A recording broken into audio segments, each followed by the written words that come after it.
Hi, I'm Athena from GIG GOER, and today I'm here joined by UPSAHL, and we're going to be chatting through a couple of things. So, first up, how are you doing? I'm great. How are you? Thanks for having me. Yeah, I'm great too, and it's amazing to have you. So, let's talk about your debut album a little bit, Lady Jesus. So, can you tell us about what the process has been like? Yeah, it's been crazy. I mean, we started Lady Jesus like a year ago, I guess. We started it during quarantine, during a time where I had just gone through breakup and it was really with like the only person I had ever been with. So when that ended, I literally felt like half of me like ended too. I was like, wait, who even am I anymore? Like I need to figure this out. Yeah. And so as I was kind of on this like self-discovery journey, I was in the studio every Mhm. day writing about like every feeling that I was feeling like in real time as I was like processing those emotions. And Mhm. then one day I kind of realized I was like, I think I'm okay now. Like I feel like I've been reborn. Like I'm good. Like, and then we Yeah. wrote Lady Jesus that day about being good, being back, feeling like a new bitch or whatever. And Mhm. then I decided to call the album that. I feel like aside from just like the obvious like biblical references, I feel like just in religion or like any religion, people always turn to this like all-knowing kind of like powerful figure for like Mhm. saving. Mhm. And this album for me is about, no matter what religion or what religious background you have, for me, like the idea of Lady Jesus is about kind of finding that ability to like save yourself, if that makes sense. So yeah, Mhm. I'm very excited to share it with people. I'm very excited. Yeah, and I guess like we've started touching on it. So you mentioned you wrote it when you were going through the breakup. So what are the other main themes of the album? Yeah, I mean, I feel like when you go through a breakup, you feel every feeling in the book. Like I felt things I didn't even know like existed Yeah, you're in the just past there, you're just year. like, wait, what? Literally, I was like, oh no, now I have to write a song about this. Like I didn't know this feeling existed. But I mean, yeah, it covers hopefully every process of the breakup for me, and I hope that for other people at least they can find one song or emotion that they relate to. If there's anger, there's sadness, there's insomnia, there's anxiety, there's like happiness, there's feeling like you're the baddest bitch in the room, and then the next song is about feeling like the worst person in the room. It's just like I tried to kind of cover the whole emotional roller coaster that I went through in the album. So hopefully there's something for everyone. Yeah, and before you were writing a lot of singles and EPs and stuff. So what do you think has been the biggest difference that came with your debut album, whether that's musically or like emotionally? Yeah, I feel like this was kind of my first time where I got to like dive in with the producers and writers that I work with in my team to make like a cohesive like project. And with the album, I really wanted to tell the story that sometimes you can't really tell when you're just putting out a single or like a few songs on an EP. Like I really Mhm. wanted to take people on this journey with me. And so the way we sequence the album is in like chronological order. So the first song that I released on the album, which is like the first single, is called Douchebag, which is like the start of my breakup. And then every song, every single that I've put out since then, those are going to be the first four songs on the album. And then the story kind of continues from there and ends with Lady Jesus. So yeah, I think for me, it's been so rewarding to just be able to like fully tell a story in the amount of songs I'm making. Yeah, and I know that for your first couple of singles so far, you've had an accompanying music video. Do you think using that to continue the story is something you've got in the books as well? Yeah, making the music videos for me is like one of my like favorite parts of music. And yeah, it's been really really cool to do the visual storytelling as well. I've been working with this director for the past like year, George Gallardo, and he like is amazing, and he's just like been there from the beginning in the process of this whole album. He's been with me. So yeah, we wanted to kind of tell the story visually. So yeah, it's been really cool. Like each music video like starts off with the last one, or starts up with the last one left off. Like it's just been a really fun process for sure. Yeah, and we really did just go from Young Life Crisis to Lady Jesus, and it's kind of like Yes. two opposite ends. So, can you tell us about that transition? Yeah, I mean, it's funny because I wrote Young Life Crisis at the beginning of quarantine, where I feel like everybody was having a crisis of some sort. Obviously, like everyone was kind of, in quarantine or whatever, kind of alone with their thoughts. And that's when I realized there were so many things wrong in my life that needed fixing. And so I wrote Young Life Crisis.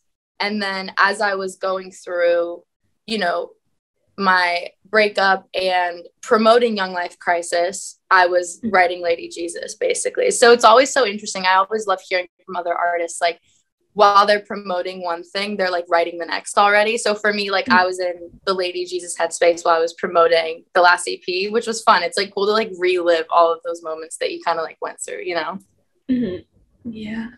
With Lady Jesus being the name of your album and the final track, can you tell us a little bit more about what that song is about? You touched upon it a little bit about being a bit of a bad bitch, but can you elaborate a little bit on that? Yeah, I mean, the first lyric of Lady Jesus is, "Welcome to my funeral. Please take a seat. Right here lies the body of the bitch I used to be."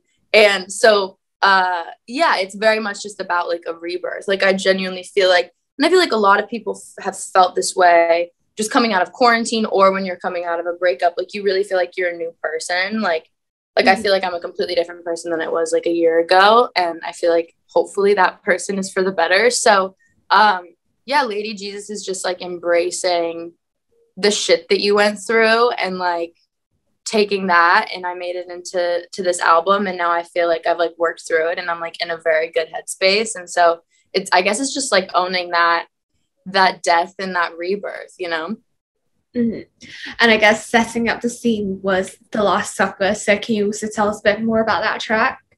Yeah, The Last Supper is honestly just an ode to my friends. I feel very lucky to have a very tight-knit group of friends. Some of them are from childhood. Some of them are friends that I've made in LA. Some of them are from music. But I feel very lucky to know that I have people who are like hardcore, ride or die, like no matter what. I have this group of friends. And they've been there for me in ways that like, a lot of friends sometimes can't be. And so it's like The Last Supper is obviously like alluding to the Bible and the whole Lady Jesus thing, but it's very much just like, the Last Supper was small. I'm pretty sure there were only like 12 people there. And like, so if Jesus can have 12 people at the Last Supper, I only need a little handful of friends as long as they're ride or die. So yeah, that song's basically just for my friends. Oh, I love that. And also COVID friendly because right? I'm like perfect. Yeah, exactly. And with kind of Lady Jesus and that rebirth, was there a moment that triggered that kind of feeling for you? Yeah, honestly, it was funny because I feel like when you're going through something like bad and you're in a bad headspace, sometimes your brain wants to like keep you in that bad headspace. There's something satisfying about being sad, which is really fucked up. But like, I noticed that for me, like sometimes I enjoy being like just wallowing in my sadness. Yeah. And so I was just kind of in it. And then, I was at a writing camp in Nashville with my friends working on the album where we made like the bulk of the album. And I sat there and I was like, it hit me all of a sudden. I was like, I think I'm like over my ex. Like, I think I'm happy. Like, I'm good now. Like, why have I just been like hanging on to this sadness? And then we just kind of like started writing Lady Jesus that day. And then for me, writing that song and just that whole day and that like realization for me was the birth of like the album. And like the whole meaning of the whole thing is like, you start with douchebag and this like really shitty experience, and you like work your way to this like rebirth and a place where like I feel like I'm okay again. Yeah. Yeah, and I love how you sequence the album chronologically, so you take us through that whole story of you getting over it. It's such a satisfying ending. You're just like, yes. Thank you. And also, again, you mentioned with the biblical reference, it's kind of about how people have the central figure that they kind of tie their feelings to. Is there something like that for you? For me, it's like, I mean, I grew up pretty religious, so like that's always kind of been a little bit of a part of my life, not so much as I've gotten older, but I think as I've gotten older, just learning to like trust like the universe and that everything happens for a reason and like things work out the way they're supposed to has been kind of like where I've put my trust in. But I guess, for me, I've had to put, especially in the past year, and I feel like a lot of people have had to do it, having COVID or being in the COVID era or whatever. It's like, you have to learn to like put that like power and that trust like within yourself and learn that like whatever needs to be done, like you can do for yourself. I guess that was like my biggest like realization for me in the past year. Mm-hmm. And going even further beyond the past year, what would you say to younger UPSAHL? Oh, that's a good question. I would probably just tell her to like keep doing her thing and not worry so much about what other people think. I feel like getting into music, like it's so easy to let other opinions get to you and kind of fuck with your head. And once you like let that go, it's the most freeing feeling ever. I think that's what I would tell little me to do. So just let that shit go. Mm-hmm. And now we're moving on to a couple of more lighthearted questions. So I think, yes. You said tight-knit group of friends for the Last Supper. So if you did have to have a Last Supper, can you think of people you either want there or people you wouldn't want there? Ooh, if we're talking about like celebrities, like living or dead, is that the vibe? Mm-hmm. Oof. Okay, well, I would 100% have Michelle Obama there because she's Michelle Obama. Actually, I would also have Barack there. I'd have both of them there. They're pretty iconic. Oof. AOC would be there. Beyonce would be there for sure. Damn. Maybe like all of the Beatles. I feel like that would be pretty lit. Yeah. Prince, that would be lit if Prince was there. I'm trying to think of who else. Yeah, I feel like that would be very fun. People I would not want there, like Donald Trump can fuck off. Like he's not invited. Yeah. That's pretty much it. Anyone else can join though. That's my dream Last Supper. I feel like that was a really good, that's a good table. That would be fun. That would be very fun. I mean, having Prince and the Beatles just like right? all the worlds colliding would be amazing. It would be great. Yeah. And what sort of food and drinks would be there? I've thought about this actually. It would definitely be sushi, like a crazy sushi situation.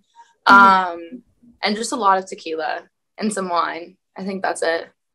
That sounds perfect. I mean, right? What else do you need? Good food, right? Good drinks, good company. Done. It'd be great. Yeah. And inspired by the lyrics of A Time of My Life, what's the most rock and roll thing you've ever done? Oh, most like, oh, I don't know. I'm not that cool. Shit. The most rock and roll thing I've ever done. I feel like growing up as a kid, so my dad was in like punk bands when I was growing up. So as a kid, I would be like going to all of my dad's like punk shows, like, and somehow my parents would be like, no, like this is our daughter, like just let like we'll keep her next to us, but like let her into the bar and like she'll just like hang. So I used to like go and hang out at like rock shows as fully like underage kid, like at bars, like just me like hang out with my parents when my dad would play shows. I guess that was pretty like rock and roll for like a 12-year-old, I guess. Wow, yeah, for a 12-year-old, definitely. That's also so cute though. I love the image of you just like in a bar supporting your parents. It's just like literally so funny. It was a good time. And if you could act out lunatic with no consequences at all, what would be your revenge of choice? That's a good question. I feel like the best revenge is just like being like, I don't like ignorance, but in lunatic, I feel like, ooh, I don't know. I feel like setting some shit on fire would be like my dream. We just filmed the music video for Lunatic and it's coming out very soon. And we've recreated the scene from Psycho with like the shower and like the stabbing, which is like very intense, but that was really empowering to do. But I would want to set some shit on fire. I feel like that would be if I got to act out lunatic in real life, there would be fire involved for sure. Oh yeah, that would just be amazing, right? I mean, the pyromaniac in me is also just like, yeah, let's set some shit on fire. Right? I know, exactly. I know for me, for part of the video, I was like, can we just light shit on fire? And they're like, Taylor, we have to bring like people here to make sure you don't burn shit down. Like, we can't light shit on fire. Like, whatever. And it's like, what are you telling? Wait, why are you telling me it's so difficult to set shit on fire? Yeah, I'm like, there's no danger in that. Like, what? Yeah, exactly. And what's your guide to getting over a shitty ex? I think having good friends, good wine, and just learning to like date yourself. I feel like everyone is, there's like this like pressure in society or whatever to like, everyone has to like find somebody and love somebody. But like, what if you just like give that love that you're supposed to give to someone else to yourself? And it's like magical. It's like just really, really cool. Like, I feel like I'm in a place now where I like fully feel like literally, I'm just like dating myself. I don't know. It's very fun. Yeah. Yeah, embracing yourself and just that Yeah. self-love, self-care aspect. It's so real. It's so cheesy, but it is so real. Yeah. Mm. And if you had to go on a date with yourself, then what would be the ideal date? The ideal date with myself, we would like probably go skydiving first to just like break the ice. Then we would go to like some really bougie sushi, like some omakase, just ball out. Like, don't look at the prices. We just ball out. And then probably like a rock show in like a dive bar or something afterwards, and just like take tequila shots. That's my ideal date. I love it. It's like covering all bases. You've got the bougie, right? And then you've got the down gritty rock and roll. All of got it. it all. Yes. And I know you've done some writing sessions with a couple of other people as well. So when would you say was the last time you got starstruck? Ooh, it's interesting because like in sessions I haven't been like starstruck before, because it's really, really a cool, like everyone's just in a really vulnerable space about, you know, their feelings, and we're just starting to write a song. I'm trying to think of like when I was like, I don't know. When have I been starstruck? I'll keep you posted. I don't know. I feel like the only person that I would be completely like jaw to the floor would be like Rihanna, who also needs to be at the Last Supper. I just totally forgot. She has to be there. Beyonce and like Doja Cat. Those are like the three that I would be like, oh shit. Like, you're a real person. This is crazy. Yeah. It's like, pinch me, you're dreaming. Yeah, exactly. And a couple of final this or that questions to wrap things up. So should be relatively quick fire, but if you mull on it, take your time as well. So firstly, wine or shots? This is the hardest question ever. Probably wine, because it tastes better than a shot. Yes, wine. Yeah. Would you rather swim in a shark tank or be in a snake pit? Snake pit. I kind of fuck with snakes. I feel like that could be fun. We'll see. Yeah. Lose your voice on tour or forget the lyrics on stage? I've done both, and both suck, but losing your voice on tour sucks way more. So I would much rather just forget the lyrics on stage. Was that for the whole duration of tour, just for a little bit of it? It was just for like a couple of days, and I just went on vocal rest and fixed it. But yeah, it's the worst feeling ever. You're like, I have to play a show tonight and I can't even fucking talk. Like, I need to get my shit together. So yeah, it's not fun. Do not recommend. Yeah. Would you rather go back in time to meet your ancestors or go to the future and meet your great-great-grandchildren? Ooh. I feel like the future of at least like shit on Earth is kind of terrifying. So I think I'd rather go back in time. I don't want to know what the future holds at all. Rather go back. Yeah, it's more security going back because you know what's gone. You know what's up. Like, who knows what's going to happen in 100 or 200 years. Yeah. Yeah.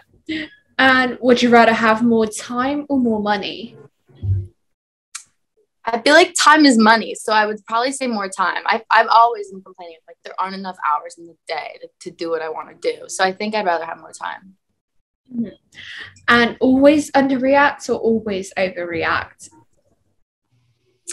Underreact. That's a good question. Always underreact, and then you can like overreact on the inside. Yeah. It's just like you seem calm on the outside and internally you're just like raging. You're like, oh my God. Yeah, exactly.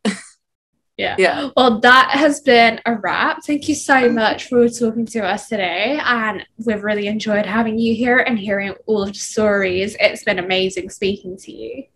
This was so fun. Seriously, really fun questions. This was fun. Thank you for having me.